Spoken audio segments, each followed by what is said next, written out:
guys, pag-usapan lang natin ang breaking news. May pasabog na naman kasi ang bali-balita at exclusive na pinag-uusapan ngayon. Diyos ko, Catherine Bernardo, kahit anong gawin mong pagpaparamdam kay DJ, wala na talaga yan. Ibig sabihin kasi lahat ng mga nakikita or napapansin ng iba't ibang mga netizens ay inuugnay sa nakaraan ng Katniel. Dahil sa kasuotan ni Catherine Bernardo na talagang noon ay spotted na yan kasi. Kaya nga naman kasi si Catherine Bernardo ay nakikitang parang meron pa rin siyang natitirang pagmamahal kay Daniel Padilla.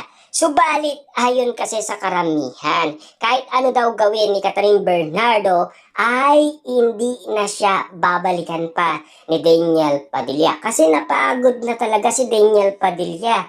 Kasi kapag ang lalaki napagod na, unti-unti na yan magsasawa. At lalong-lalo na, unti-unti nang mawawala ang pagmamahal niyang ibibigay sana kay Catherine Bernardo. Kaso nga lang, wala ng epekto kay Daniel Padilla kahit ano pang ipakita ni Catherine Bernardo. Para kay Daniel Padilla, ngingiti na lang yan. Kasi yan kasi ang nararamdaman ng iba't ibang mga netizens at mga sawsawerang kapitbahay patungkol umano kay Daniel Padilla at Catherine Bernardo. Kasi alam niyo naman siguro ang mga nakaraan na pinag-usapan patungkol kay Mayor at Catherine Bernardo. Kaya nga naman kasi mas naniniwala ngayon ang karamihan kay Daniel Padilla. Kasi alam niyo naman siguro, no? Si Catherine Bernardo, lagi siyang nasa issue, di ba? Lalong-lalo na sa mga iba't ibang mga lalaking nalilink sa kanya. Subalit si Daniel Padilla, medyo malabo. Diba? Kasi wala namang resibo at ebidensyang magtuturo na meron siyang nililigawan na babae.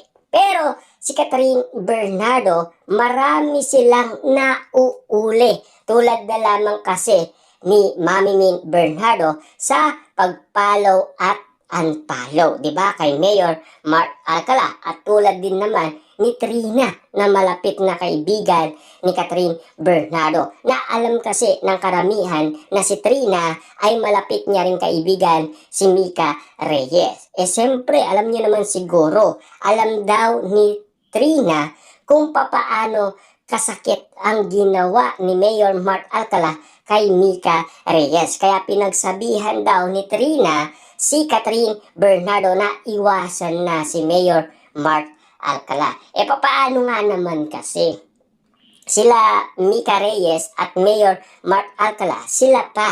At itong si Mayor Mark Alcala, pumuporma na kay Catherine Bernardo. Dahil nalaman niya na single na si Catherine Bernardo. Parang interesado talaga si Mayor Mark Alcala kay Catherine Bernardo. Lalong-lalo na kasi mas umahaba ng umahaba ang mga issue at intriga ngayon patungkol kay Mayor Mark Alcala at Catherine Bernardo na pinag-uusapan ngayon na hindi mamatay-matay kahit wala pang resibo at ebidensya.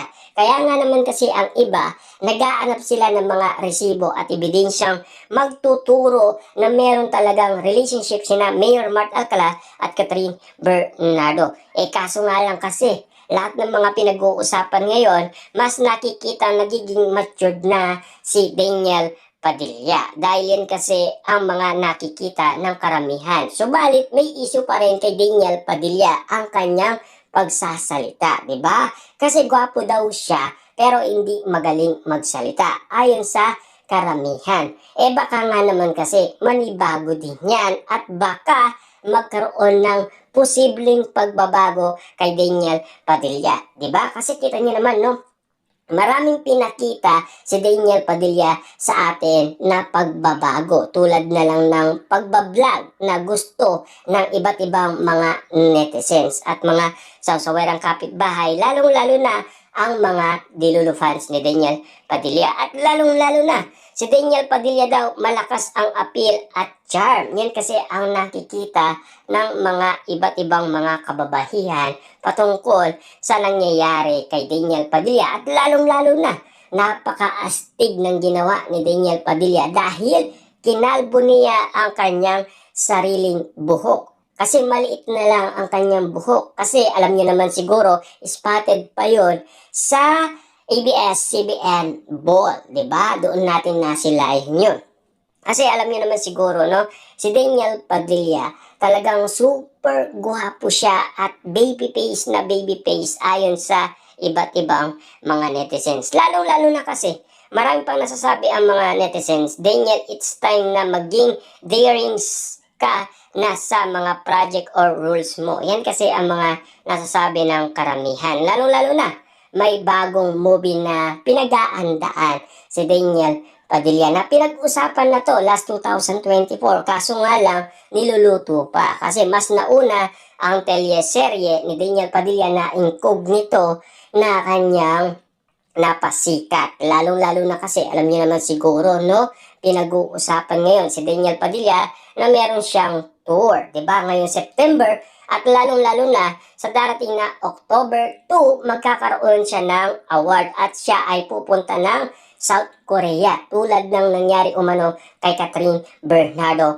last 2023 na nagawa niya pang magpaalam umano kay Daniel Padilla. Doon daw sila nagkalabuan at nagkaiwalay kasi ayaw ibigay ni Daniel Padilla ang cellphone kay Catherine Bernardo. Baka daw kasi meron talagang itinatagong lihim kasi hindi man daw umamin si Daniel Padilla kay Catherine Bernardo, 'di ba? Kaya nga naman kasi si Catherine Bernardo ay patuloy na napapagod at unti-unti nang bumigay at lalong-lalo na naging matigas pa ang puso ni Catherine Bernardo last 2023 hanggang 2024 dahil sinusuyong muli ni Daniel Padilla ay hindi niya talaga kaya si Catherine Bernardo. Kasi napatunayan niya ni Catherine Bernardo.